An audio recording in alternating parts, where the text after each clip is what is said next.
All right, welcome everyone. I know it's going to take a while for people to come in, but whether you're seeing it now or you'll watch it later, welcome. Hi everyone, my name is Martha here at Living La Vida Carni. I started this channel maybe, I want to say in the summer, late summer, maybe September. And I'm only on month 9 of carnivore. So this is all, I consider myself a baby carnivore. and But I am so honored and so blessed that Dr. Kiltz is with us here tonight. Thank you, Dr. Kiltz. I am a fan of yours. Well, Martha, God bless you and thank you. I'm old man carnivore, I guess, in some ways, but it's an amazing game changer and so excited to be here sharing the word and the way. That's awesome. That's so awesome. So pleasure. before we begin, I want to give everyone a short intro to who you are so they have an idea. And I just copied and pasted right from your website because I thought it was beautiful. Dr. Robert Kiltz is the founder and director of Central New York's first successful IVF center. He's a diplomate of the American Board of Obstetrics and Gynecology and fellowship trained and board certified in reproductive endocrinology and infertility. You have a special interest in training in advanced reproductive technologies, laparoscopic and minimally invasive surgery, gynecology, endometriosis, and recurrent pregnancy loss. You insist and consult with clients from across the world in all areas of reproductive health and fertility. You're known for taking on the most challenging IVF cases. That's interesting. That other doctors and centers turn away and focus on reproductive immunology in the treatment of recurrent pregnancy loss, unexplained infertility, and unsuccessful IVF treatments. This is my favorite part. It says you created the fertility center that is the leader in affordable IVF, as well as added support and wellness care, which is absolutely amazing. And I congratulate you for that because, oh my goodness, it's so needed because infertility has been going up and up in the last few decades. All diseases and infertility and reproductive dysfunction is on the rise and younger ages, unfortunately. That is the biggest challenge. And when it comes to healthcare in general, it's very expensive. Fertility care often is not covered by insurance for reasons that I don't always understand, but there's a need.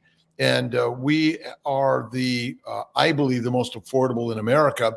And we see and take everyone of whatever size, shape, color, age, gender, economic status. It doesn't matter because building families is the drive for all of us, no matter where you're coming from in this world. Yes, absolutely. So this is my very first time, Dr. Kiltz, talking to I've been to many specialists over my life, but this is the first time I don't have to pay a copay. So thanks for being here with God me bless today. you. It's such my pleasure, for sure. This is awesome. So I'd like to start from the very beginning. From what I understand, you first followed a paleo diet. So could you please tell us what a paleo diet is and how you transitioned from there? Well, a Paleolithic diet is a Stone Age diet, kind of. It's hunter-gatherers, but ultimately we give labels to these things. But I would say I first started off as a standard American dieter. I'm Italian in descent, Mediterranean diet, grew up in Los Angeles. I ate pretty much what everyone else ate, cereals, breads, pizza, pasta, McDonald's, Arby's, Jack in the Box, and you name it. We did a lot of salads and vegetables and fruit. We had fruit trees at our house and avocados, and we used to eat all of that. And for years, I suffered from migraines and stomach problems. I couldn't read in school. I was kicked out of school in a gang. I had a lot of adolescent problems. I managed to go to medical school, and I was actually an undergrad. I was in a nutritional biochemistry specialty of training. But then in medical school, just learning the standard stuff. I wanted to help people, and initially wanted to go to primary care. And for years, I just ate the standard diets. I got sicker and sicker and sicker through the years with arthritis, psoriasis, bowel bleeding, kidney stones, migraines, and probably in my early 40s, I started with Atkins. Okay. Which is kind of a low carb, Sure. meat-based, animal-based diet. I did a lot of exercise to try to be lean and strong and all those things. And I still Did you ever have trouble with your weight? I don't know that I would say, well, I mean, at one point I was probably about 185. My high school weight was about 140. My kind of current happy weight is about 150. Okay.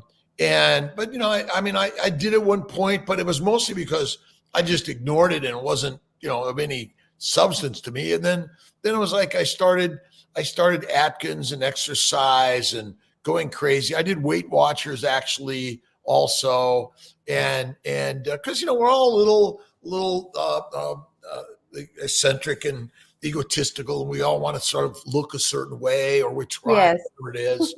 That was probably, I'm 68. That was probably my 40s. And then I actually didn't really jump into the paleo, keto, or carnivore until maybe about my late 40s. In my fertility center, I was teaching people about meditation, prayer, mindfulness, and de-stressing. Okay. And really focused on that to help people that are having trouble conceiving. Mm. And then some of my patients were getting pregnant on this thing called paleo diet. I had no idea what paleo diet was. You knew what Atkins and Weight Watchers was, but paleo was all new for me. And I started digging into it. I mean, basically it's a hunter-gatherer diet. Technically Atkins, paleo, keto, and carnivore are high-fat diets. And keto is like measuring your ketones, and paleo, it's just a hunter-gatherer. I think it's animal products, fatty meat, and then maybe some seeds and nuts and berries, which I did for a little bit, but I still struggled. So it's basically all natural. Yeah. It's most of it was staying away from the processed foods and the cereals and all the pasta, the bread, and those sort of things, because those things didn't exist in the Paleolithic era, right? You hunted and ate animals, and then you maybe ate fruits and nuts and berries and tubers and things like that. Yeah. Now, I have no idea what we ate in the time of the Paleolithic era, but that's the anthropologic evaluation and understanding of it from what I can tell. Okay. So I did that for a while, and then I found keto, and I was beginning to share these things because as I did paleo and I did keto, my bowel bleeding got better, my arthritis, psoriasis, all these things got better. But I at about 55, I discovered carnivore. And when I discovered carnivore, I was like, wow, this is amazing. And literally, it seemed crazy. This guy was watching on a video. He ate meat. He didn't exercise, and he was ripped. And I'm like, I want to do that. That's my dream. Yeah. Again, you already look amazing, by the way. Oh, thank you. And that's my other trick to life. You got to think as if you wish it to be as if it is.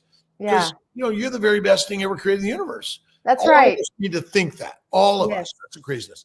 So paleo, again, paleo is a high fat, medium protein, low to low carb. Keto is similar, but you're kind of focusing on your ketones. Do I have ketone bodies floating around that I can measure and I say I'm ketosis? It's really, again, these are all made up nutritional dietary things anyway. And that's kind of the basics of paleo. And then I found carnivore, and I'm like, I'm really not that smart. I need easy. And carnivore was easy.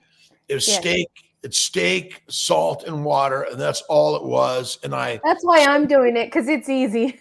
It's easy. Again, I'm really boring, and boring is the best way to the best you ever experience in life, in my opinion.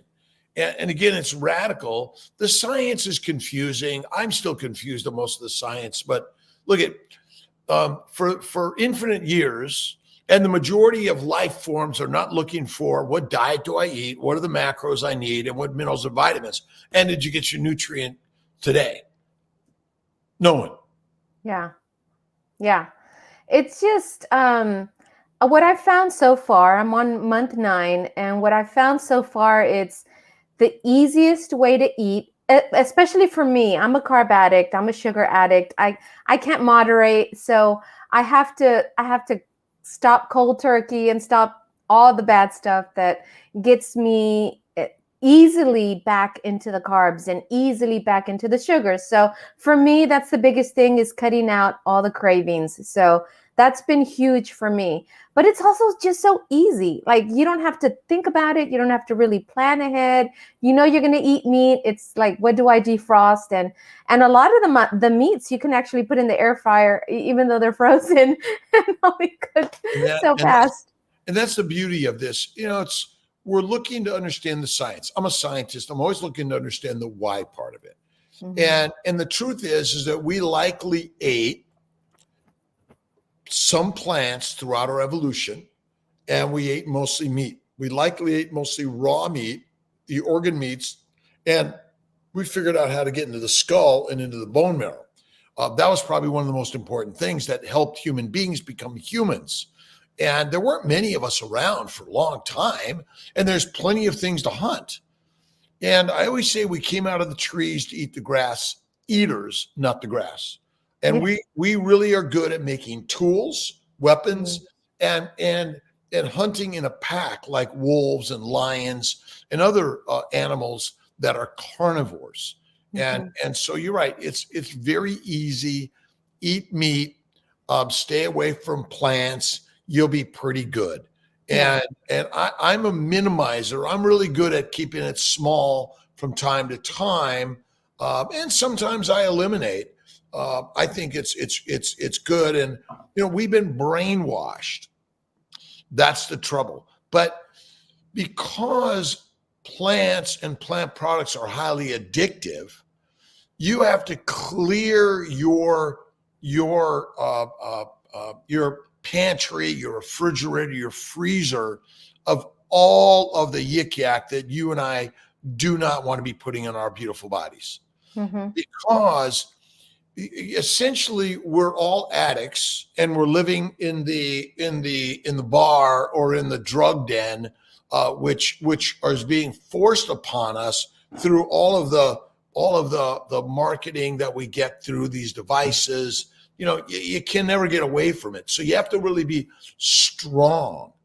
And one of the ways to be strong is be a lion and eat like a lion. And then you hang out with lions, and it's like, okay, some people are like, oh, I never touched that. Great. I'm really good at minimizing that. Great.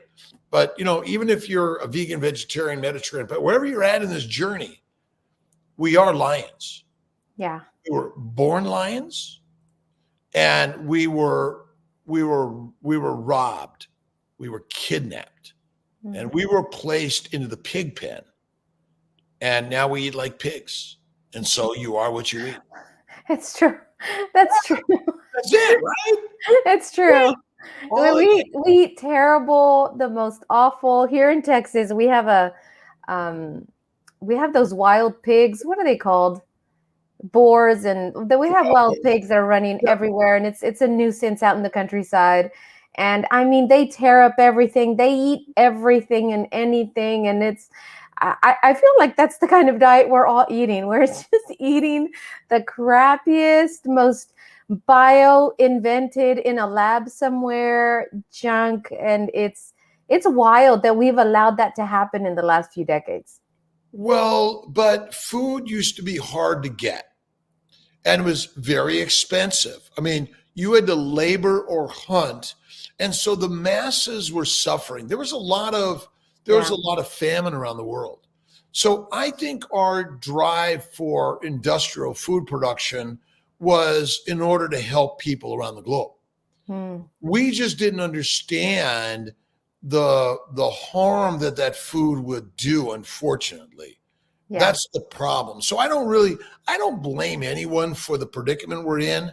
you got to take full on responsibility for yourself, of what you put in your mind and your mouth.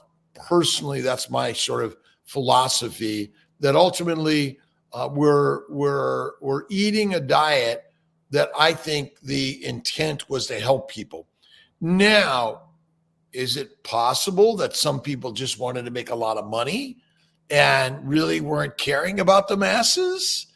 That could be, but I'm not going down that rabbit hole. I'm just going to imagine that everyone was really the intent to help others.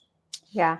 Now, is it possible the United English put opium in China and try to make everyone sort of like addicted to opium, and the sugars that's been traipsed around the world, or the alcohol? It really, there's some nefarious stuff going on. But I think the biggest thing is, today anyway, I don't spend much time on blaming anyone for yesterday. I want to know and imagine that we're here in the right place to do the very best to help people around the globe. Right. And for what does make me wonder, one of the things that makes me wonder sometimes is when you see all of the invented names of sugar, that they call it 20, 30 different, they invent all kinds of names for it. And so people have no idea when they buy certain products or what they think is food, it still has a lot of sugar in it. And in regards to the paleo and the ancestral way of eating, there's a lot of, so I'm a pastor's kid. I grew up in the church, and my parents were pastors, and my mom's still a missionary, and she does missionary work in Mexico and different places. And so here in the city of Houston, where I'm located, we're friends with lots of pastors here in the city, pastors of large and small churches. And a lot of them, they don't believe in evolution. And that's okay. But what I can say about this way of eating, even if they don't think it's evolutionary, what I can say is that it works. I mean, it works for so many tribes of peoples, and it's working for me, and it's working for so many people. So it's worth looking into. I have no idea how we got here. Yeah. I have no idea what we ate thousands and thousands of years ago. We're telling stories, right? Yeah. And so the truth is simple. If we evolved in a week, or in 7 billion years, I don't know what it is, but I would say that as a physician, I mean, I went to medical school in order to treat human Ferraris, to learn about disease, the cause, the diagnosis, and the treatment of these diseases. Of everything I've ever learned in my career as a doc, carnivore is the game changer. And the cause of disease is a plant-based, low animal fat diet. That's just simple. Don't even try to, go any place other than that, because plants are predators and we are the prey. Yeah. And so this idea that, I mean, you can't eat plants, but if you cannot eat only plants, by the way, and be a healthy human being and thrive and survive for any length of time, unless you're supplemented. Now, remember, supplementation is fake food, supplements, and drugs, really, if you think about it. So if evolutionarily speaking, you can thrive and survive as a carnivore, as an omnivore, but not as an herbivore. Yes. That's the real trick of the story. So again, how we got here, what is the evolutionary in your diet? What is the biblical diet? Listen, we're telling stories. Yeah. And ultimately the most important thing is to realize that our GI tract is that of a lion, a wolf, not a pig, cow, or sheep. Right. Okay. I have a question here that came in from someone that couldn't be here live, but they're going to watch the replay. And it's this: what is the correlation between the carnivore diet and women's hormones? What is in meat that has this effect, and how may it affect the thyroid? This is coming from someone that is not on carnivore diet, but is considering it. Well, so plants contain estrogens and progestins and testosterone and thyroid-like chemicals. The original birth control pill is all from yams in Mexico. And so and the abortion pill, which was herbal medicine initially, is all plant-based treatment, by the way. Mm. And so our troubles are because we're highly inflamed. And so number one is the plants contain mostly sugar. Sugar causes inflammation. It damages the brain, the hypothalamus, the pituitary gland, and these are critical in making LH and FSH, which are the glycoproteins that tell the ovaries and or the testicles to make sperm and eggs, along with estrogen, progesterone, and testosterone. And so the first thing is to recognize that the plants contain estrogen, progesterone, testosterone, which suppresses your natural production of hormones. Plus, the inflammation damages the brain and the endocrine tissues, along with the endocrine tissue of your ovaries or testicles, and damages its normal production of hormones. So it's as simple as plants are sugar. They cause glycation, plus they contain estrogen, progesterone, testosterone, and basically the abortion pill. So what does that do to your hormones? Right. It damages them. Mm-hmm. So it's not your hormones directly, it's indirectly your hormones. It's caused by damage to the organ systems that make the hormones and have the natural feedback to the hypothalamus and the pituitary glands in order to say, okay, we need more hormones, we need less hormones. Hey, it's time to ovulate, it's time to make sperm and all that. And so by going on a meat-based diet and eliminating significantly or altogether a plant-based diet, you actually stop poisoning your body. Mm-hmm. And so really a meat-based diet, it's simply because you've taken away the toxins that are damaging your endocrine receptors, endocrine glands, and the receptors for those things. So, and then everyone's worried about meat contains hormones. Plants contain hormones, and they are worse for you than the theoretical hormones that an animal gets. Now, should they be hormone-free and antibiotic-free? I don't know we've ever proven the science on that one, by the way. But and one of the problems is because our animals are industrially produced and their feed is unnatural, in general, they're giving these things in order to make them less sick and reproductively improved on their both meat and their milk production. But again, I don't think the hormone injections are good for us, but that's not the major problem. It's the plant chemicals and the plant inflammatory reactions that are happening in our bodies in utero, by the way. Wow. If the mother, again, who amongst us is not eating plants that you know of? Like almost everyone. Right. And so the sugars damage your body and the baby's body. It makes them addicted to sugar in utero. It also contains estrogen, progesterone, testosterone that maybe changes the natural reproductive development of that infant, that fetus, and then child, right? Mm-hmm.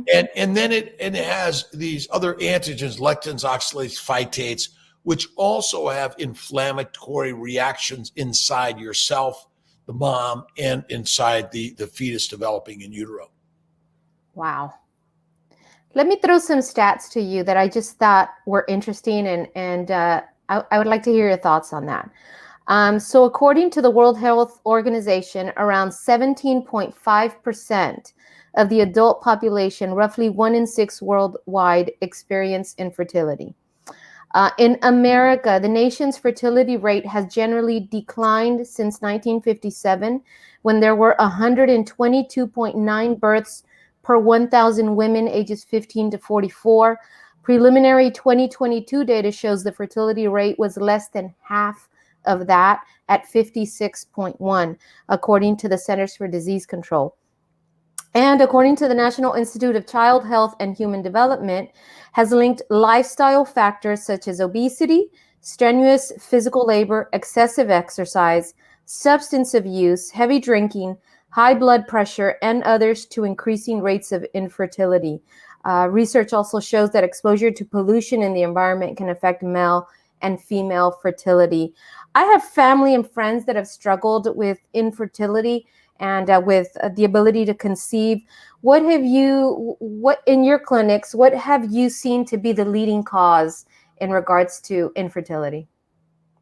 Inflammation, in my opinion, secondary to a plant-based low animal fat diet.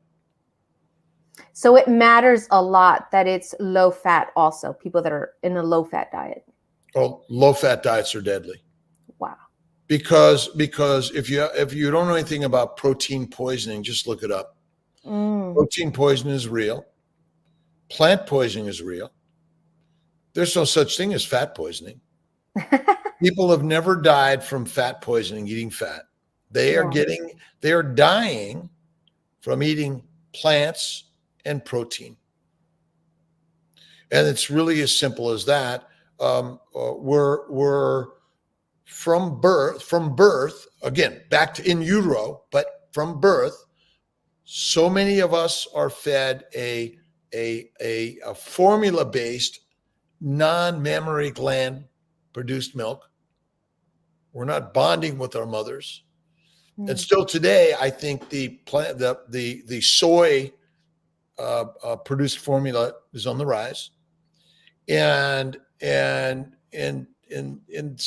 also, once your children are eating besides the bottle, they're getting mostly a plant-based, vegetable-based, fruit-based, ground-up diet, which, again, all plants convert to simple sugar in your gut, all. So vegetables, fruits, seeds, and nuts are all sugar. And all plants convert to sugar. All plants. That's wild. That's all. So when everyone says, well, processed, I personally think a quote healthy fruit, fiber, vegetable, seed, nut, lean meat diet is deadly for humanity. And it is currently the major cause because many people are eating what we call a healthy diet, but they're not getting healthy. They're getting sicker. Cancer rates are on the rise, younger and younger. Autoimmunity, infertility, all the gastrointestinal disorders, bleeding disorders, and mental disorders. Name an organ system. It's all damaged by a plant-based, low animal fat diet. That's all it is. Okay. And again, it's hard. Now, why some people get diseases earlier than others, I don't know. Why some people live to 100 and greater, and they're on a plant-based diet, I don't know. But I'm here as a doctor, a scientist, a nutritionist, a surgeon, immunologist, and I do all these things. What I've learned is the simplicity of the story is that plants do not want to be eaten, or they do want to be eaten, and they are actually going to control you and kill you and make you fertilizer. So that they can survive. Of course. Again, we think, human beings think we're somehow the brightest, the smartest, the top of everything. We're just another life form that is working and gets out its life expectancy, its life purpose. Okay. But we're no smarter than a tree, a bacteria, yeast, or a virus. They're doing the same thing. And we need to look more carefully and just think of the organisms of the universe that are exploding. I mean, basically, there are many more microbes that are far more prevalent than we are. And just because we can go to the moon doesn't mean we're smarter. Right. That's smart in some ways and ignorant in others. Sneaky plants, Monica. They're sneaky plants. Yes. Have you seen There's a video on YouTube where there's an ant, and I forget what the plant is, but the plant infects the ant with some kind of poison or something, and the plant, the animal, the ant, he looks like he's drunk and he's walking away, and it looks like he's completely out of it, like he's on drugs until he dies, and then the plant kind of wraps him up, and I forget the name of it, but it is wild. Well, remember, we're all just fertilizer. Yeah. And ultimately, think of every drug that human beings consume before the pharmaceutical industry came about. Where was it from? Mm-hmm. Plants. Mm-hmm. Heroin, cocaine, marijuana, nicotine, caffeine, even alcohol are all products of plants. Yeah. That's the interesting part of the story. And so, you don't need to have 1,000-page book on the science. You just have to just observe, and you see what happens to us. That's really it. We have Susan Boykin here, Dr. Kiltz. She lost over 150 pounds in 1 year, wild, on carnivore. She has the question, how does Dr. Kiltz feel about coffee? Well, Susan Boykin is a rock star. And look, Yes. it is crazy shit what people are doing on this carnivore stuff. Amazing. Carnivores are great.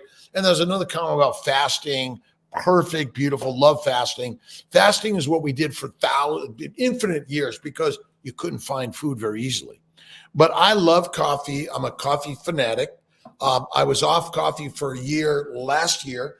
Then I kind of got back on decaf, and now I do occasional decaf, occasional real coffee, but most days I don't drink it. I do some hot water, but I'll have some tea once in a while. I'm a minimizer. I'm really good at having it from time to time, and some days I'll have more, and most days I won't have any. Mm-hmm. But coffee is a plant toxin. Yes. It's addictive, even decaf, by the way. And then they have all sorts of tannins and other products. I don't know that we even know how many plant chemicals are in coffee, but we're highly allergic to seeds and nuts. And it is likely that many of our diseases are secondary to coffee or tea. But, is it a high toxin? Probably not. I don't think so, but I don't know that for sure. Yeah, I don't know it for sure, but I know I'm not giving it up. Again, it all depends where you're at in this journey, because I think coffee, like I'm a black coffee with nothing in it. Occasionally I'll do butter or a little cream. I think that it helps you get over the next level, but it's kind of like, you get over this one, then you go to the next one. So once you kind of get off plants of any significance, then you're like, okay, I'm going to give up coffee.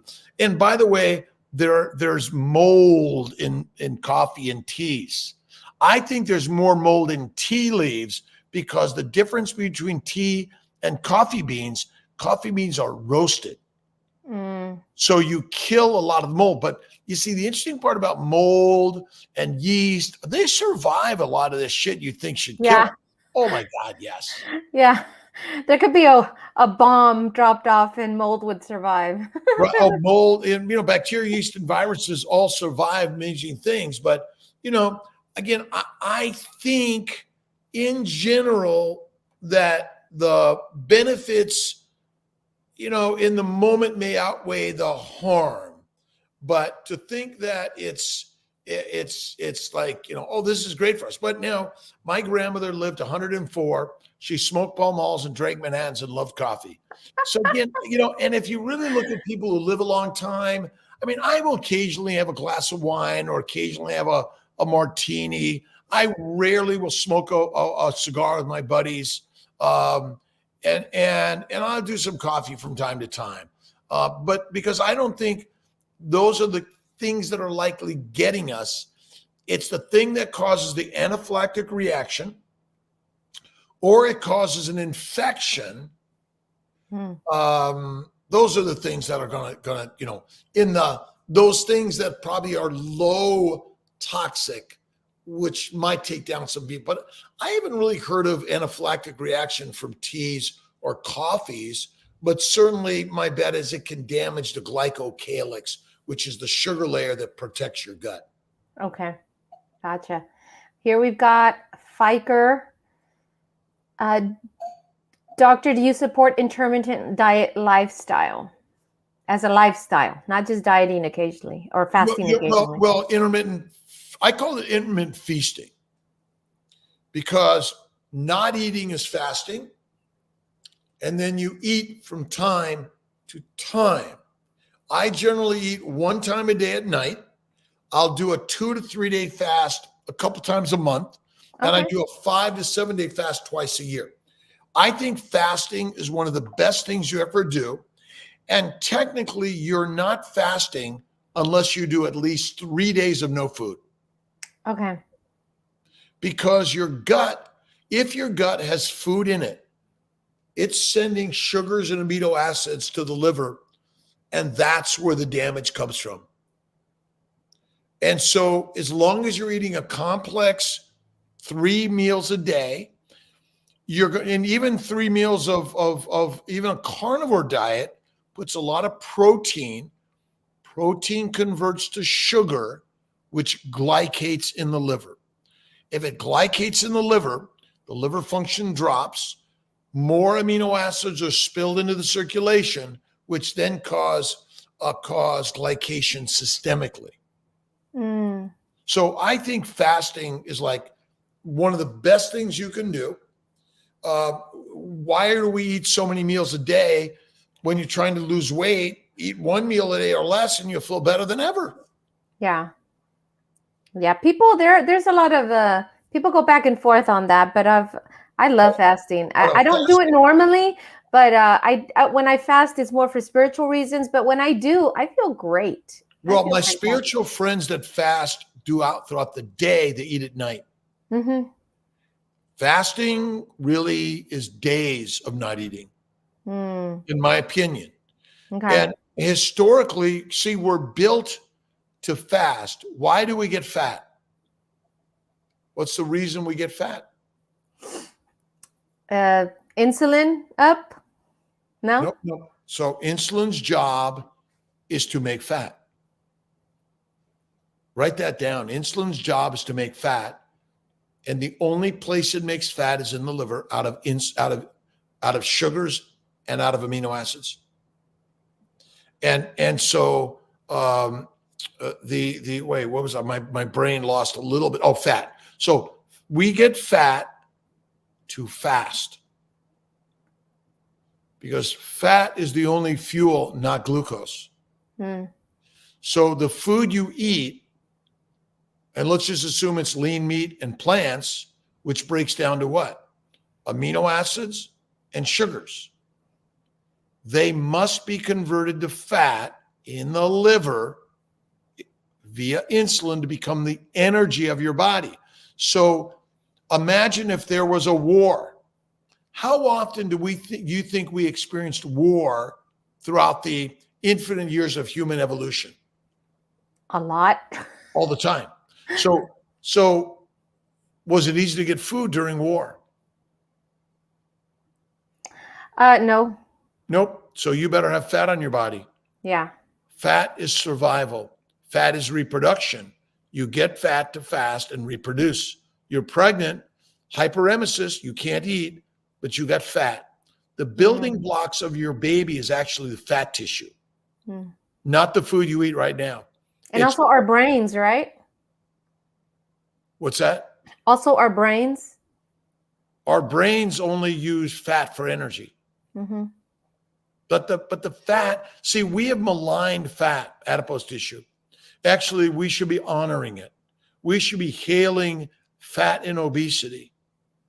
But we should truly understand the illogical recommendations of the medical, nutritional, scientific, and the government agencies around the globe, which are pushing a plant-based, lean meat diet.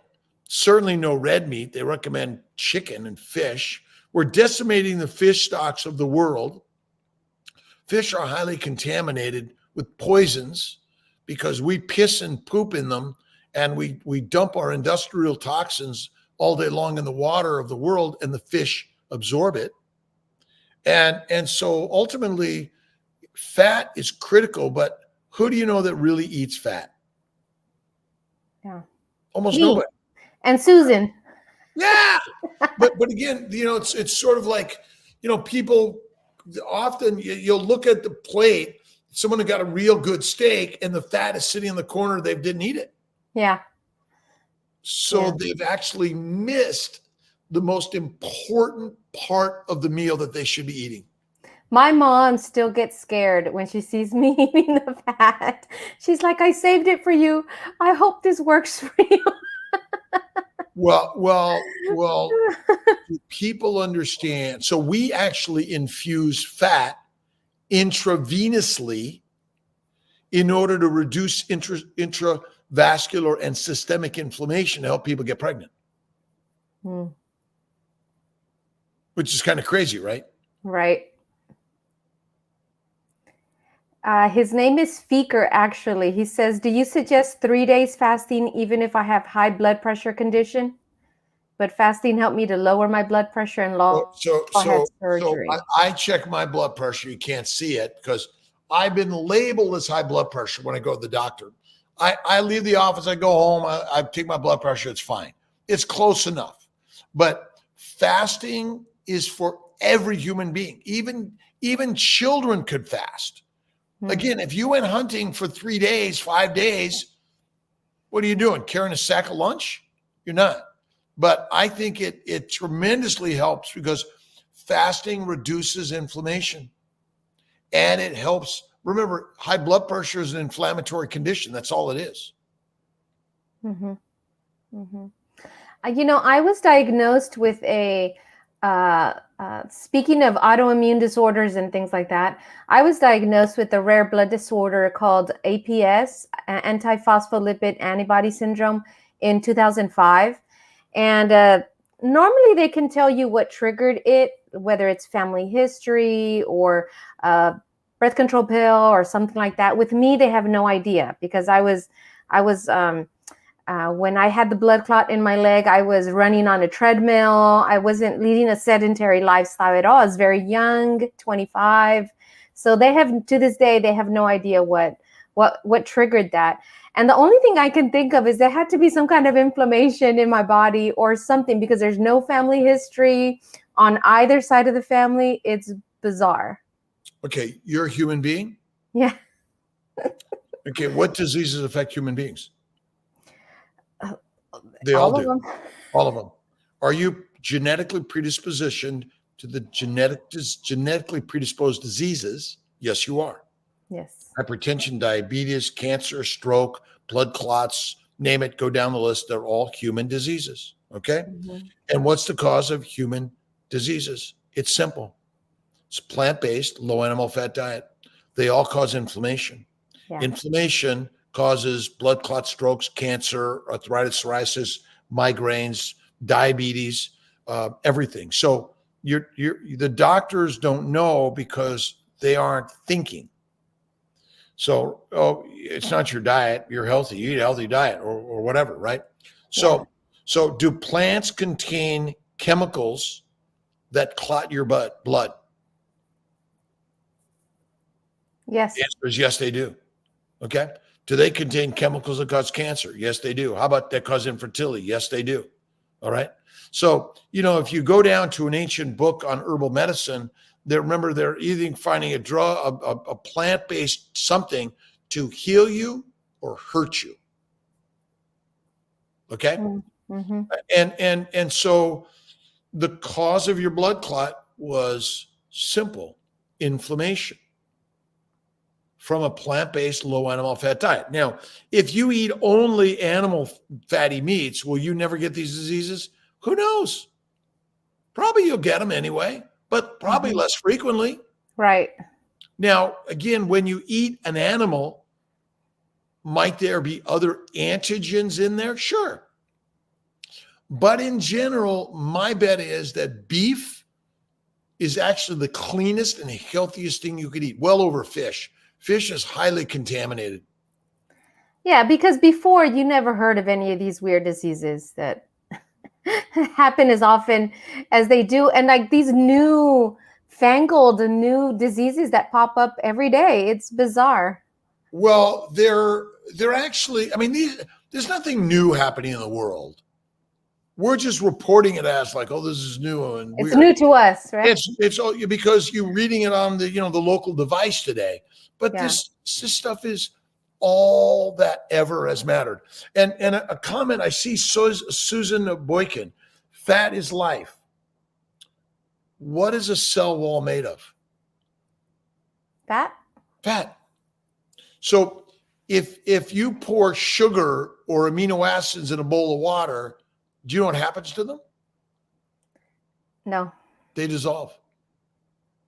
If you pour fat into a bowl of water, what happens? It comes together in a ball. Mm-hmm. That is the start of life. The sugars, I like that. Sugars and the amino acids are just like they're attracted due to electromolecular atomic forces that create proteins, glycoproteins, and along with some of the other microbes, we create other cellular machinery that then come together and begin to create more complex life forms. We are a compilation of cells, all right? Mm-hmm. A cell is made out of fat, a couple of fats that come together, but they have enough charges that keep them either attracting or repelling, right? And so it's all electromolecular forces that are bringing us together and keeping us apart, right? And so things flow around the vasculature. They don't stick to things because of electromolecular forces that repel. But the moment you damage the cell wall, you're damaging the sugar protein layer. It's mostly sugar. Now things stick. Causes inflammation, which causes blood clots or other damage. Sticky blood. Which with sticky blood. Mm-hmm. And blood is very sticky, by the way, and when it's exposed to other particles or the air or other, if you break through the vasculature of a vessel, you're then going to set off a cascade of events that's going to increase your risk of, it's going to cause a blood clot because you got a clot in order to stop the bleeding. Mm-hmm. Let me ask you a question. You mentioned earlier that you suffered from migraines when you were younger. My sister suffers from migraines terribly, but especially in the last 5 years, it's been terrible. And when she's tried to go on a ketogenic diet, or she actually tried carnivore as well, she had these terrible meat aversions, and she had such a hard time with that. So she's like, you know what, let me go back to keto and kind of slowly build my way up to carnivore because she was having a really hard time. Did you have any experiences like that? Well, I mean, I let's see, I used to take aspirin, Motrin, Excedrin, Tylenol, Claritin, Pepsid, Benadryl, nasal spray. I mean, for years I did all that stuff. And I drank a lot of coffee because caffeine helped with migraines. Really? Oh yeah, it's a vasodilator. It helps with migraines, with headaches. Excedrin. Some of these drugs, they all contain caffeine. Wow. Okay? And so ultimately you got to go carnivore. Keto helps, carnivore cures. Okay. Keto helps, carnivore cures. Yeah. We'll have to work on her because those meat aversions, she was getting them bad. Well, we're brainwashed.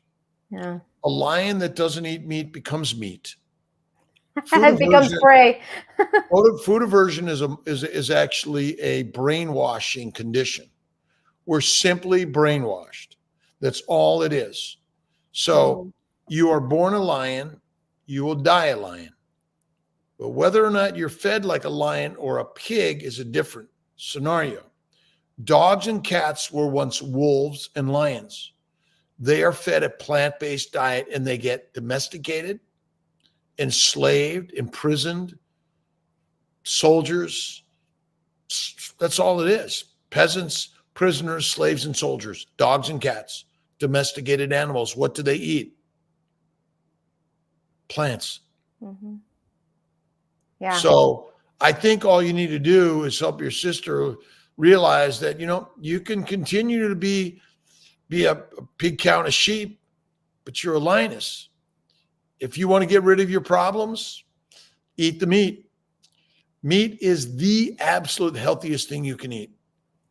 Yes, Mama Cracker. My sister does do eggs and simple hamburgers.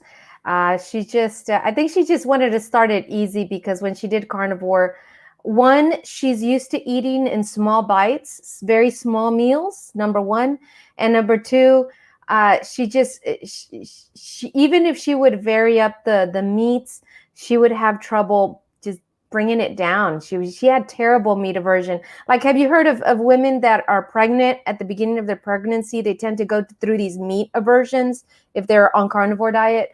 That's how my sister was feeling, and we're trying to help her transition. She's actually, shout out to my sister right now. She's actually in the hospital at the moment.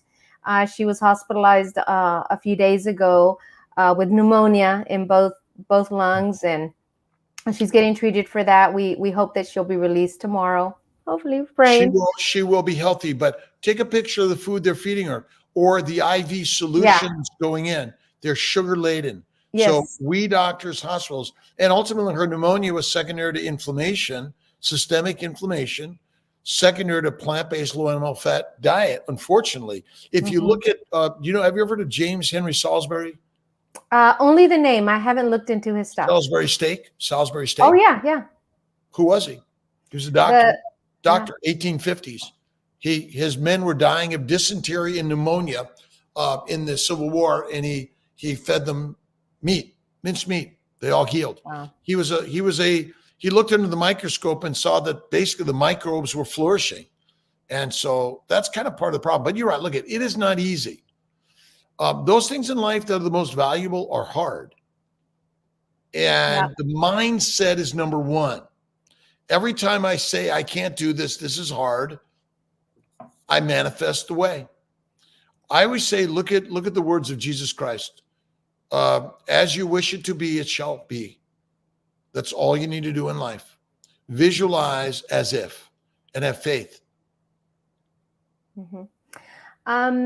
In your clinics, when a couple comes, have they're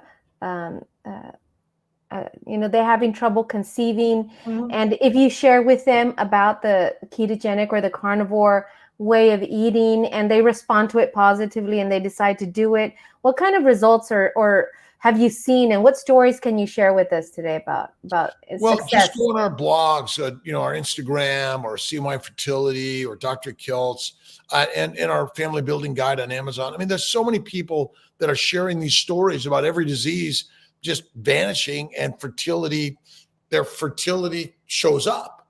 And so, I'm not out there to write a paper and say, here, I proved it. I mean, I don't need to write a scientific paper to prove it. Right. Remember the scientific journals are often written in a way based on the dollars. All right. And in so many ways, any of us, we're all just like, oh, let me write a new book and see what I could sell. I mean, we're all working to share that story. But ultimately, I'm learning from people like yourself. Yeah. I'm learning from just regular human beings. Actually, we're all regular human beings. There's no hierarchy of humanity. We're all the same. But basically, I think that's the very best way. But yeah, so many PCOS gone, endometriosis gone, endometritis doesn't show up. You name it, it's all happening because we are carnivores that have been brainwashed. And, think of how easy it is to say, oh, I don't like that, I'm afraid, and you haven't even touched it. Because our brain is already well ahead of our body. And so what you need to do in order to change the mind, you have to You have to do exactly what the plant-based world is doing. You have to immerse yourself in the value of meat, the beauty of meat, and why meat is the master's meal. I also feel like meat aversions are kind of like the body doing carb withdrawals, where it's kind of rebelling against you. No, no, no. Yeah. Well. I mean, I would say that the meat aversion is our brainwashing. Just like, and again, plants taste good because they want you to eat them. They want to control and kill you. That's really, it sets down to that. But yeah, and think about women, early pregnancy, who have nausea and vomiting, hyperemesis. What is the body saying to them? It says, do not eat. Do not put that poison in this body because I'm carrying a baby. And so this idea, crackers. I mean, where did crackers exist 50,000 years ago? No. Fat is the only fuel for the fetus.